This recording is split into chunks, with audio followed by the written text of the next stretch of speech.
दुनिया को देखकर जो फैसले लेते हैं वो दुखी ही रहते हैं। कोई कुछ भी कहे, बस अपने आप को शांत रखो, क्योंकि सूरज की किरणें कितनी भी तेज क्यों ना हो, समुद्र सूखा नहीं करते। एक ने शिकायत की कि है मेरे ईश्वर, बड़ी मुश्किल से मैंने घोंसला बनाया था, आपने तूफान भेज दिया और मेरा घर उजड़ गया।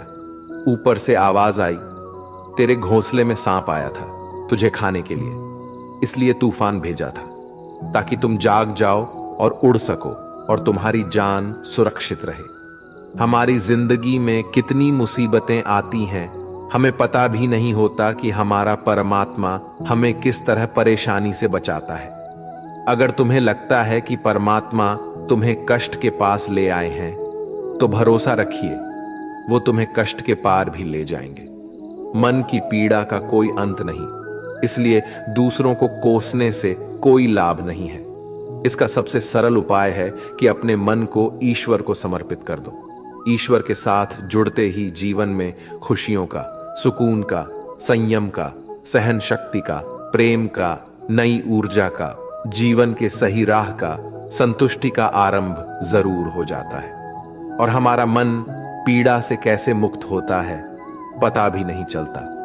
अगर प्रभु तुमसे ज्यादा इंतजार करवा रहे हैं तो तैयार रहना, वो उससे कहीं ज्यादा देने वाले हैं जितना तुमने मांगा है। जिस तरह लोग मुर्दे इंसान को कंधा देना पुण्य समझते हैं, काश इस तरह जिंदा इंसान को सहारा देना पुण्य समझने लगते तो जिंदगी आसान हो जाती।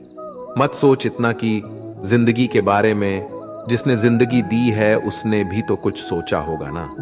आपका बीता हुआ कल भले ही कष्टों से भरा हुआ हो, पर आने वाला कल आपके हाथों में है।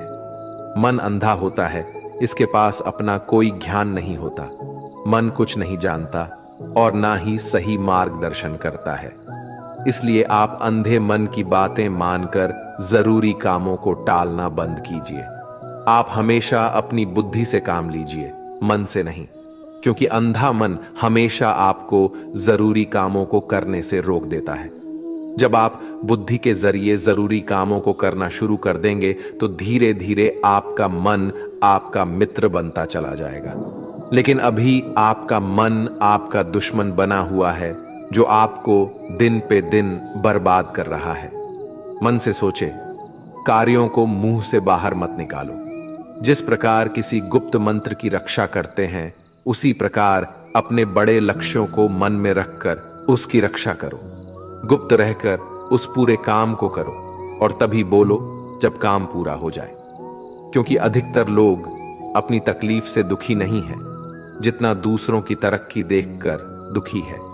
जब भी कोई बड़ी बात बड़े लक्ष्य की हो, केवल उन बातों को उन लोगों से बांटिए जो उस बातों को अपने भीतर बचाकर रखने का हौसला रखते हो। यदि कभी आर्थिक स्थिति कमजोर हो जाए, यदि कभी बड़ा नुकसान हो जाए, यदि कभी सब कुछ चोरी हो जाए, नष्ट हो जाए, उस बात को अपने अंदर बचाकर रख लेना।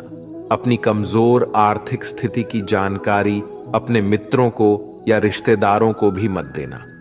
सहानुभूति पाने के लिए 4 आंसू मत गिरना, क्योंकि याद रखो, अंदर भले ही कम हो लेकिन बाहर पूरा दम हो। क्योंकि यदि लोगों को पता चल जाएगा कि आपके पास पैसों की कमी है, आर्थिक स्थिति की दिक्कत है, वो अपना पैसा आपके व्यवहार से निकाल लेंगे और समय से पहले आप खत्म हो जाएंगे। क्योंकि ये प्रकृति का नियम है, जिसके पास पैसा है उसे वो पैसा मिलता है और पैसा पाने के लिए पैसा दिखाना पड़ता है। तो जब आर्थिक स्थिति कमजोर हो तो ज्यादा मुस्कुराएं और ज्यादा सशक्त दिखाइए, क्योंकि लोग उतना ही समझ पाते हैं जितना आप उनको दिखाते हैं। रोना छोड़िए, औसत जिंदगी को स्वीकार करना छोड़िए, अतीत के बारे में सोचकर दुखी होना छोड़िए। क्या नहीं है इसकी परवाह छोड़िए, कल क्या होगा इसकी चिंता करना छोड़िए। एक बात हमेशा याद रखें, पहले तो किसी मित्र पर विश्वास ना करें। यदि आपके आसपास ऐसे कोई लोग हैं जिनकी जीवन शैली लगातार नकारात्मक कार्यों में लिप्त है, वो कितने भी गरीबी दोस्त क्यों ना हो, आज नहीं तो कल आपको नुकसान जरूर पहुंचाएंगे। आपकी जिंदगी में कुछ नहीं बदलेगा जब तक आप खुद को नहीं बदलोगे।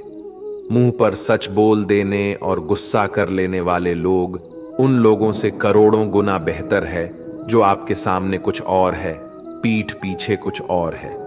किसी का दर्द समझने के लिए इंसान के अंदर का इंसान होना जरूरी है। कौवा कोयल की आवाज को दबा सकता है, मगर खुद की आवाज मधुर नहीं बना सकता।